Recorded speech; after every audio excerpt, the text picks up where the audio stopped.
Octavo paso. Hicimos una lista de todas aquellas personas a quienes habíamos ofendido y estuvimos dispuestos a reparar el daño que les causamos. El octavo y el noveno paso tienen que ver con las relaciones personales. Primero, echamos una mirada a nuestro pasado e intentamos descubrir en dónde hicimos algún mal. Segundo, hacemos un enérgico esfuerzo para reparar el daño que hemos causado. Y tercero, habiendo limpiado así los escombros del pasado, nos ponemos a considerar cómo trabar, con nuestro recién adquirido conocimiento de nosotros mismos, las mejores relaciones posibles con todos los seres humanos que conozcamos. Menuda tarea. Tal vez la podemos hacer con creciente destreza, sin jamás acabarla.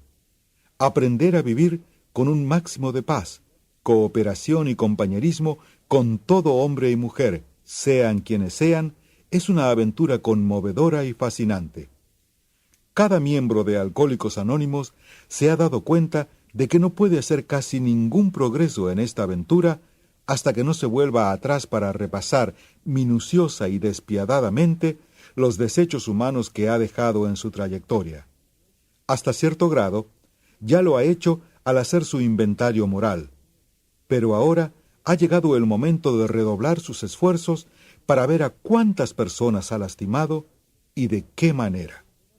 El volver a abrir estas heridas emocionales, algunas viejas, otras tal vez olvidadas, y otras más todavía supurando dolorosamente, podrá parecernos al principio una intervención quirúrgica innecesaria e inútil.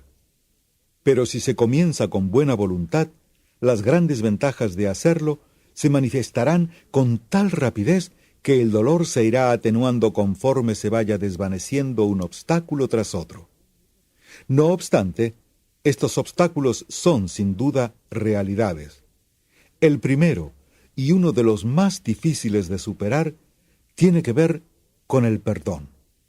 En cuanto empezamos a pensar en una relación rota o retorcida con otra persona, nos ponemos emocionalmente a la defensiva.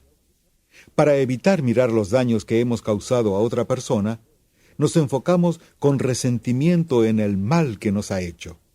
Nos resulta aún más fácil hacerlo si, en realidad, esta persona no siempre se ha comportado bien. Triunfantes, nos aferramos a su mala conducta, convirtiéndola en el pretexto ideal para minimizar o ignorar nuestra propia mala conducta. En este preciso instante, tenemos que echar el freno.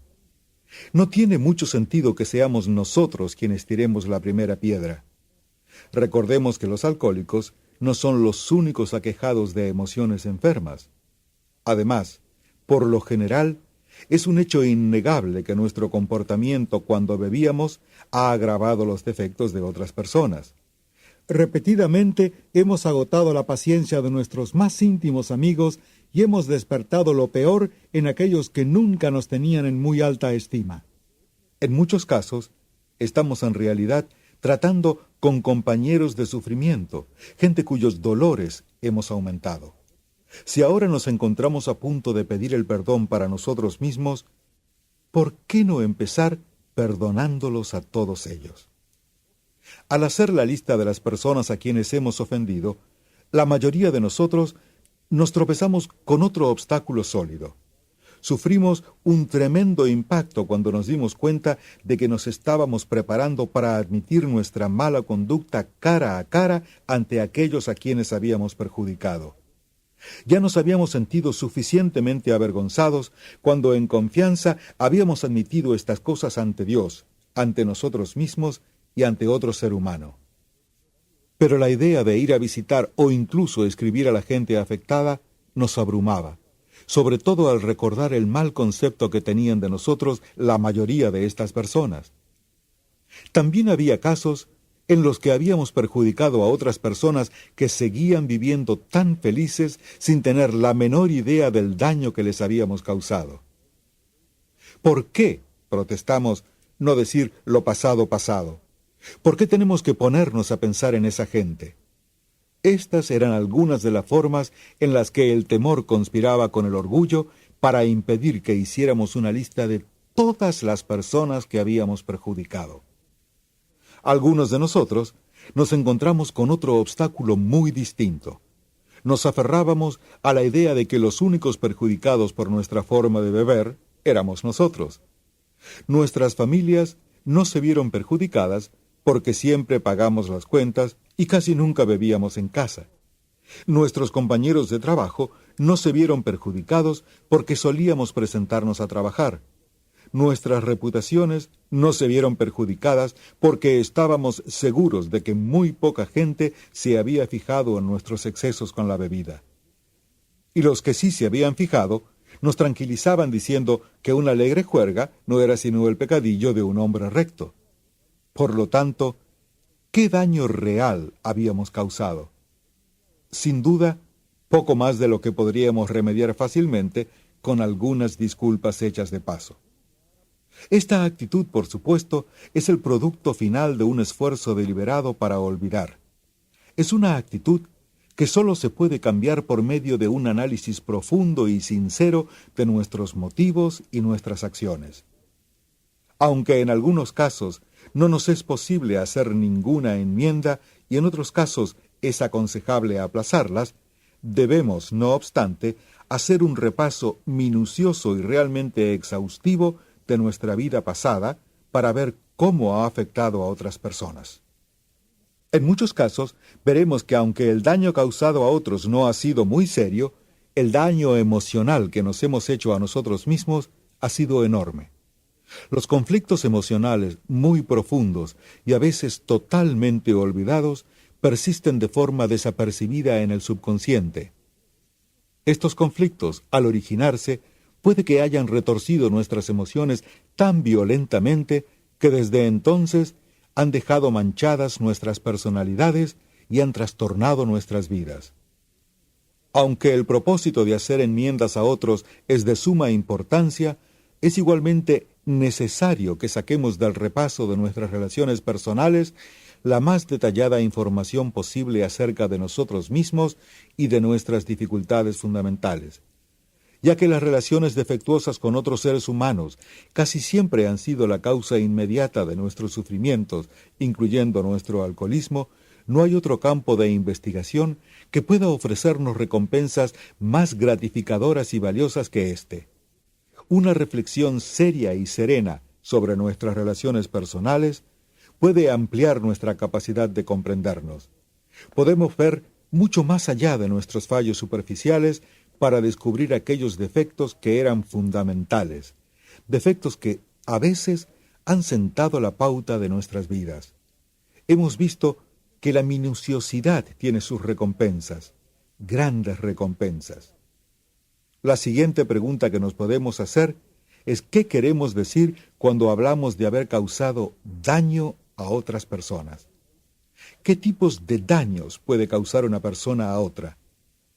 Para definir la palabra daño de una manera práctica, podemos decir que es el resultado de un choque de los instintos que le causa a alguien un perjuicio físico, mental, emocional o espiritual. Si asiduamente tenemos mal genio, despertamos la ira en otros. Si mentimos o engañamos, no solo privamos a otros de sus bienes materiales, sino también de su seguridad emocional y de su tranquilidad de espíritu. En realidad, les estamos invitando a que se conviertan en seres desdeñosos y vengativos. Si nos comportamos de forma egoísta en nuestra conducta sexual, es posible que provoquemos los celos, la angustia y un fuerte deseo de devolver con la misma moneda. Estas afrentas tan descaradas no constituyen ni mucho menos una lista completa de los daños que podemos causar. Consideremos algunas de las más sutiles que a veces pueden ser tan dañinas. Supongamos que somos tacaños, irresponsables, insensibles o fríos con nuestras familias. Supongamos que somos irritables, criticones, impacientes y sin ningún sentido de humor.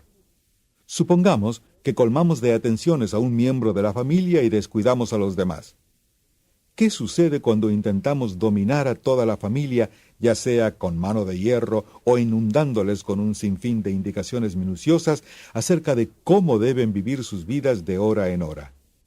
¿Qué sucede cuando nos sumimos en la depresión, resumando autocompasión por cada poro e imponemos nuestras aflicciones en todos los que nos rodean? Tal lista de daños causados a otra gente, daños que hacen que la convivencia con nosotros como alcohólicos activos sea difícil y a menudo inaguantable, puede alargarse casi indefinidamente. Cuando llevamos estos rasgos de personalidad al taller, a la oficina o a cualquier otra actividad social, pueden causar daños casi tan grandes como los que hemos causado en casa.